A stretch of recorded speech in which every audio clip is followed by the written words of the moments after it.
Building a cedar strip kayak, part 1. All right, I'm going to try to do a little video on building a cedar strip kayak.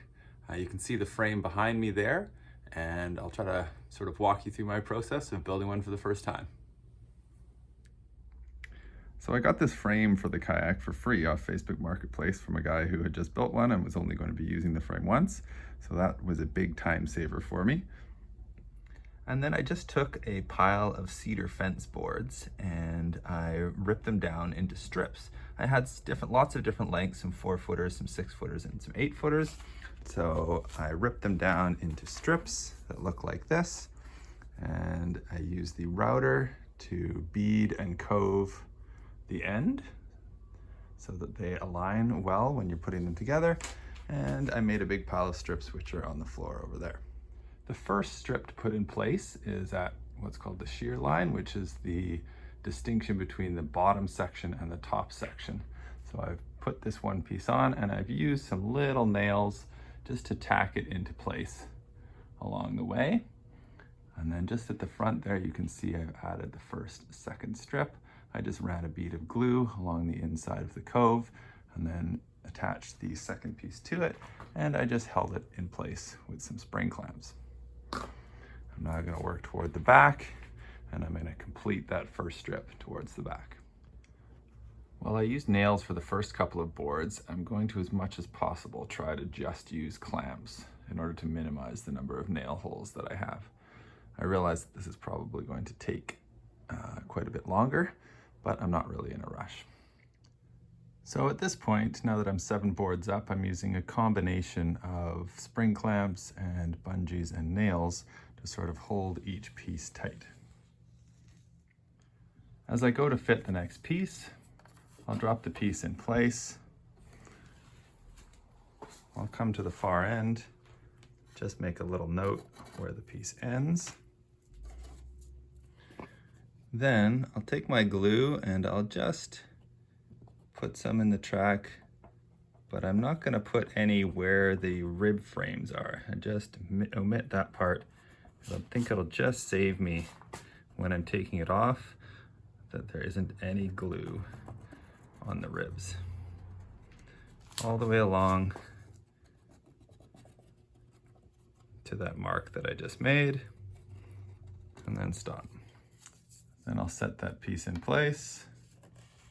Start off by putting a spring clamp on the join just to make sure that stays together. And then I'll put a few small spring clamps just to hold it in place. And this one looks like it's sitting pretty tight on its own. Might need a little bit of help there. And I'll just put some clamps on to get it to hold tight. And here we are with a bunch of clamps, some nails, and some bungee cords holding those pieces on.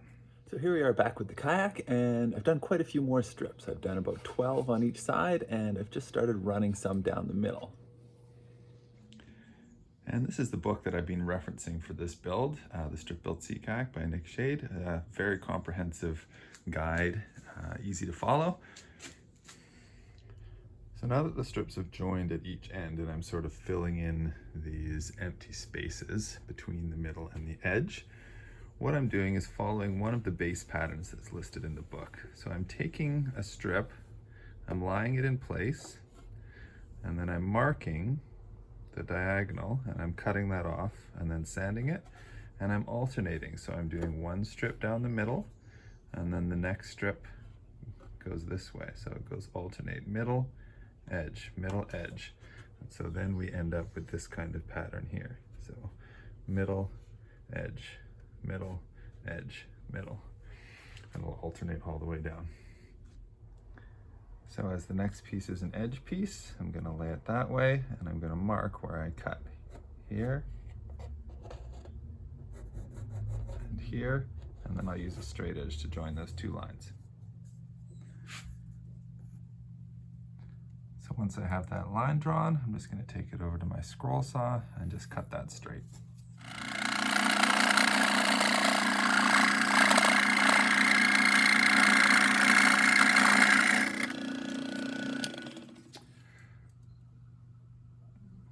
So after I've cut it, if it was a rounded edge, I would round it on my belt sander, but this is a cove edge. So what I've been doing with the cove edges is just cutting them flat. So like I said, because this is a cove edge that I've cut and it no longer has the cove, but this still has the bead on it, I'm going to cut the bead off of this piece with a knife, and then it should slide in a little bit better. And then we slide it in. And at this point, I'm happy with that fit. That is good enough. Then we glue it. And here's a nice fit. Let's cut the next row. We'll glue that and then put it in place. We're almost done. And here I am just finishing up the last few pieces. I'm doing a row here connected to the middle section, and I'm just adding the glue to the piece. I've already cut these and I know that they fit. And then I've got some wedges that I'm stuffing in there to sort of hold the piece in place, along with some bungee cords and some clamps, which is sort of what I've been using all along the way, just to get the pieces to fit nice and tight and also to hold nice and straight. The clamps kind of hold it straight, and then the bungee cord puts a little bit of pressure on it so that the joint is nice and tight. And here we are with the hull all finished. All the strips are done. So at this point, I'm going to have to flip it over and start doing the strips for the top section. And that'll be coming in part 2.